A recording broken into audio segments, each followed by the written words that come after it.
அனைத்து மாவட்ட ஆட்சியர்களும் இங்கே எடுத்து கூறியிருக்கிறார்கள்.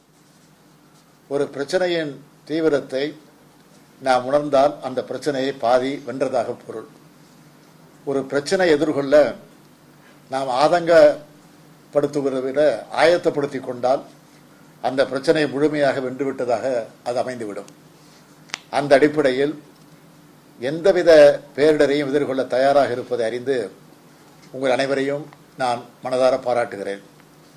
வளிமண்டல கீழடுக்கு சுழற்சி காரணமாக திருவள்ளூர், காஞ்சிபுரம், ராணிப்பேட்டை மாவட்டங்களில் மிக கனமழையும், சென்னை உள்ளிட்ட 13 மாவட்டங்களில் கனமழையும் பெய்ய வாய்ப்புள்ளதாக நேற்றைய தினம் வானிலை ஆய்வு மையம் அறிவித்திருந்தது.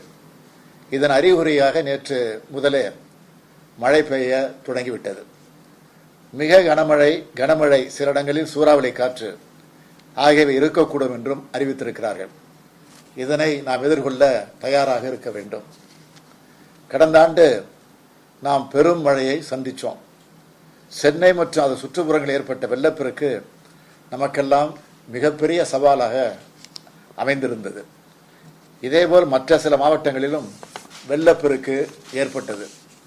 மீண்டும் அதே போன்ற நிலை எங்கும் ஏற்பட்டு விடக்கூடாது என்று முடிவெடுத்து அதற்கான வழிமுறைகளை அரசுக்கு எடுத்துரைக்க மரியாதைக்குரிய திருப்புகழ் அவர்களின் தலைமையிலே ஒரு குழுமம் அமைக்கப்பட்டு அவர்கள் அளித்த ஆலோசனையின்படி பல்வேறு நடவடிக்கைகள் மேற்கொள்ளப்பட்டு வருகின்றன.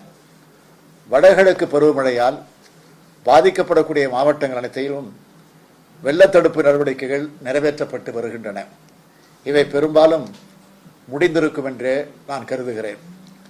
இம்முறையும் மழைநீர் தேங்காதவாறும் வெள்ளம் ஏற்படாதவாறும் கவனமாக பார்த்து கொள்ள வேண்டியது அனைத்து மாவட்ட நிர்வாகத்தினுடைய கடமையும் பொறுப்புமாகும்.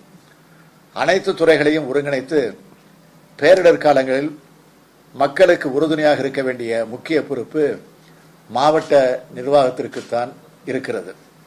இதனை உங்களது சார்நிலை அலுவலர்கள் அனைவருக்கும் நீங்கள் உணர்த்தி செயல்பட வைக்க வேண்டும். குறிப்பாக மக்களுக்கு நேரடி சேவை வழங்கும் துறைகளில் நீங்கள் கூடுதல் கவனம் செலுத்த வேண்டும். பாதிப்பிற்கு உள்ளாகக்கூடிய பகுதிகளை தொடர்ந்து கண்காணிக்க பல்துறை மண்டல குழுக்கள் அமைக்க வேண்டும்.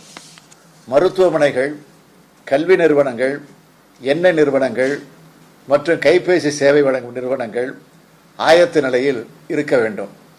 தாழ்வான பகுதியில் வசிக்கும் பொதுமக்களை முன்கூட்டியே மீட்டு நிவாரண மையங்களில் பாதுகாக்க அதற்கு ஏற்பாடுகளை நீங்கள் செய்ய வேண்டும். அது மட்டுமல்ல, அவர்களுக்கு தேவையான உணவு, பாதுகாப்பான குடிநீர், மருத்துவ வசதி உள்ளிட்ட அடிப்படை வசதிகள் வழங்க வேண்டும். பாதிப்புக்குள்ளாகும் பகுதியில் உள்ள மக்களை வெளியேற்றும் போது முதியோர்களுக்கும் மாற்றுத்திறனாளிகளுக்கும் கர்ப்பிணி பெண்கள், குழந்தைகளுக்கு முன்னுரிமை அளிக்கப்பட வேண்டும். பழுதடைந்த பலவீனமான சுற்றுச்சுவர்களை அப்புறப்படுத்த வேண்டும். வயல்வெளிகளில் பயிர் சேதம் ஏற்படாத வகையில் மழைநீர் வடிவதற்கான நடவடிக்கைகளை தொடர்ந்து மேற்கொள்ள வேண்டும். பொதுமக்களுக்கு தடையில்லா குடிநீர் வழங்குதல், பால் விநியோகம் மற்றும் மின்சாரம் வழங்கல், சமுதாய உணவுக்கூடம், நோய் தடுப்பு நடவடிக்கைகள் குறித்த ஏற்பாடுகள் செய்திட வேண்டும். கரையோர பகுதியில் வசிக்கக்கூடிய மக்களுக்கு முன்னெச்சரிக்கை அறிவிப்புகள் முன்னதாகவே அளிக்கப்படுவதை உறுதி செய்ய வேண்டும். மாநகர மற்றும் நகராட்சி பகுதிகளில் மழைநீர் வடிகால்கள் மற்றும் அது தொடர்புடைய பணிகள் முறையாக மேற்கொள்ளப்பட்டு வருகிறதா என்பதையும் நீங்கள் கவனிக்க வேண்டும் என்று நான் உங்களை எல்லாம் கேட்டுக்கொள்கிறேன்.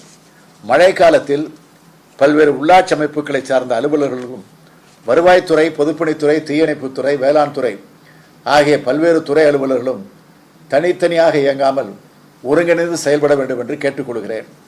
அரசு துறையுடன் சேர்ந்து மக்களும் ஒருங்கிணைந்து செயல்படும் சூழலை உருவாக்கி கொள்ள வேண்டும்.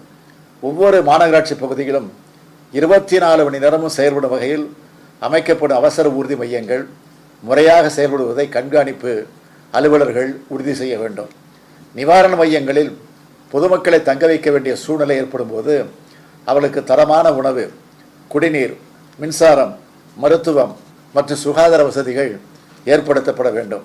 ஒவ்வொரு நிவாரண முகாமிற்கும் ஒவ்வொரு பொறுப்பு அலுவலர் நியமிக்கப்பெற வேண்டும். பொது தொலைபேசி எண்களை பரப்ப வேண்டும். நோய்கள் பரவாமல் தடுக்க வேண்டும். பேரிடர் மேலாண்மையில் அதிக கவனம் செலுத்த வேண்டும். மின் விபத்துக்கள் ஏற்படாமல் தடுக்க வேண்டும். மொத்தத்தில் மக்களை காக்க வேண்டும். அது ஒன்றே நம்முடைய இலக்கு. நம்முடைய கவனத்துக்கு வரும் பிரச்சனைகளை உடனடியாக நிவர்த்தி செய்து தர வேண்டும். தொலைபேசி மூலமாகவோ வாட்ஸ்அப் வழியாகவோ வரக்கூடிய கோரிக்கைகளை உடனடியாக நிவர்த்தி செய்யுங்கள். அதிகாரிக்கு அனுப்பினோம், உடனே சரி செய்து கொடுத்தார்கள் என்று பொதுமக்கள் சொல்வதுதான் அது மிகப்பெரிய பாராட்டாக இருக்க முடியும். சிறு தவறு என்றாலும் பெரிய கெட்ட பெயரை ஏற்படுத்தும். அதே நேரத்தில் சிறு உதவி என்றாலும் அது பெரிய நல்ல பெயரையும் ஏற்படுத்தும் என்பதையும் யாரும் மறந்துவிட வேண்டாம். இயற்கை பேரிடர் காலம் என்பது ஒரு அரசுக்கு சவாலான காலம்.